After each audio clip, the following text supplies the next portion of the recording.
Well, with that, let's move on and put the spotlight on the FMCG space. Quite a few developments happening there. We have Abneesh Roy, Executive Director at Nuvama, joining in.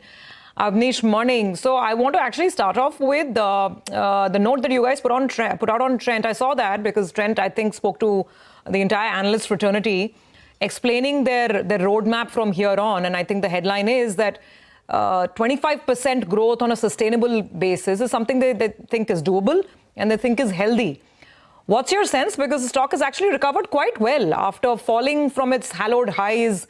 It fell down and it's recovered almost $1,000 in the last 4-5 weeks. Yeah, thanks. Good morning. We remain quite positive on Trent. So yes, the analyst meet was useful, and then the annual report this time is quite detailed, gives a lot of insights. So you're absolutely right. This is a compounding machine. We see 25% plus compounding continue. And company has highlighted 3 more verticals where I think longer term growth can really improve. Innerwear, and definitely in terms of footwear, and even in terms of beauty. These are initial days. In fact, in footwear, already they are one of the larger players in the listed space. Company is investing a lot in terms of automation and the customer experience, a lot of RFID. This will really improve the inventory management, tracking, etc. So the street had a concern on the same-store sales growth. Of course, the base was high. On that base, there was some slower SSG. But company highlighted that they are looking at more density of the Zudio stores and more market share. See, whenever they'll open more stores in a micro geography within the same city, same store sales growth will become lower optically. That is a wrong way of evaluating a company like Zudio or a Trend, because ultimately company is aiming for a higher market share and better experience and larger stores also. So we remain quite positive, and the healthy correction which had happened, a lot of that, as you rightly highlighted, has been recouped. But we see 25% compounding continue for this company, medium long term. So we are quite positive. All right. 6627 is our target price. 6627, got that, Abneesh. And good to have you on the show, Abneesh. Let's talk about the other name, Avenue Supermarts. They've entered a new geography, UP. And, the street liked that, actually. What's your view on the stock? Absolutely. Here also, if you see for Avenue Supermart, Agra opening and Uttar Pradesh kind of such a large market. Uttar Pradesh population, if you see, is larger than many countries. So I would say that this has to be taken seriously, and medium long term, Uttar Pradesh can be a very large market for Avenue Supermart. They already had some presence in the NCR zone, but Agra store opening clearly lays out the ambition for that state. And if you see out of the 28 states, just 4-5 states, DMart has a good presence. So we see the other states also catch up. Near-term concern remains that in quick commerce, new players are entering. So that concern continues to remain. So margin pressure in the near term will be there for DMart. But from, again, a compounding new store expansion, that will definitely sustain. So we are positive on DMart from a longer time frame. Currently, our top picks in this space will be Trent, VMart, and Titan. Okay, Trend, VMart, Titan. On Avenue, though, just a quick one. We were discussing this with Mangalam yesterday. How much is these categories like apparel and low-value fashion, etc., as a percentage of sales? Because presumably those are doing much better than traditional core FMCG products, right? Yeah, apparel and general merchandise is almost 1/4 of the business, and that is a higher margin business also. And there, if you see the kind of price war which is happening with the quick commerce will also be lower.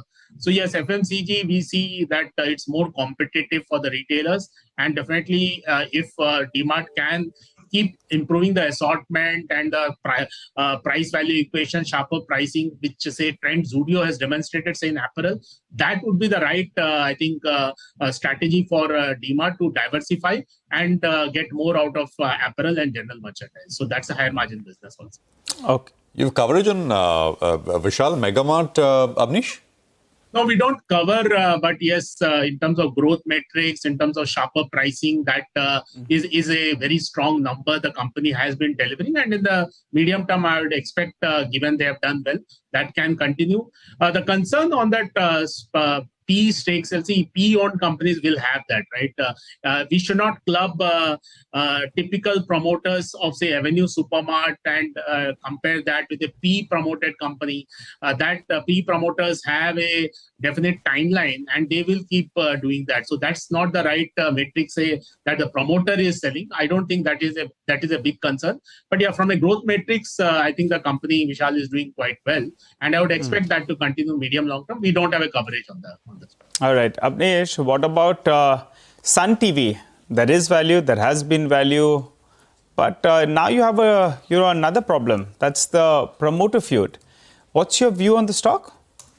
Yeah, the valuation comfort in Sun TV has been high, but if you see 3-4 key things, post the Disney and overall Star Viacom merger, definitely the number one player is now much larger than other players. Second is whenever promoter feud happens in any company, the stock generally has more concern, and definitely the management bandwidth that also could get allocated for the feud. So that's a negative. So yeah, Sun TV needs to have a more professionalized approach, more aggressive approach in terms of OTT also. So near term, we'll prefer more Z, PVR and Saregama over Sun TV. Sun TV valuation comfort is there, but this new development of the promoter feud, I think that's slightly overhang on the stock till we get clarity. Right. And this entire Z thing now, how do you view it, Abneesh? Yeah, I think any company where promoter has more skin in the game, on paper it is good. What I think investors would now like to see is how is the allocation of the huge cash on the balance sheet. Almost 2,500 crore cash is there on the balance sheet. And once promoter puts in money, it will become almost 4,700 crore cash. That's a huge portion of their market cap. So how that is used in terms of which acquisition, whether it adds value in terms of more digital play, more niche content, that will be one. Second is, of course, in terms of transparency and corporate governance, you would again expect that the last 2 years, the improvement which is there, that has to be there. Third is on the macro, right? The overall TV broadcasting companies are struggling on the advertising revenue across the board. Because of this geopolitical development, crude oil prices has gone up, which puts a risk on FMCG advertising. That was supposed to recover in FY26. For Z and Sun TV, both common. I think that becomes a risk because of the crude oil spike. So overall, valuation comfort in Z is there. But now we need to see on allocation and usage of the funds and on the transparency, which has improved. We would expect that to sustain. Is it just just 30 seconds, Abneesh, is it just a valuation trade, or you think they'll be able to come back in a big way, competition-wise? The competition has rationalized. In Z5, we expect further significant reduction in losses. And we do see that margins will keep improving because Z5 losses will reduce. Across the OTT industry, focus is now on sustainable growth rather than just reckless content spends. So yeah, it is an improvement in terms of margins.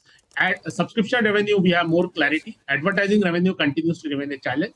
Now, with the skin in the game for the promoters, we will have more of the involvement, and the concern reduces. But yeah, numbers also we see improvement over the next 2 years. All right. Abneesh, thank you very much. Sort of good speaking with you, and appreciate you joining us here on CNBC TV 18 as always. Well, we're broadly staying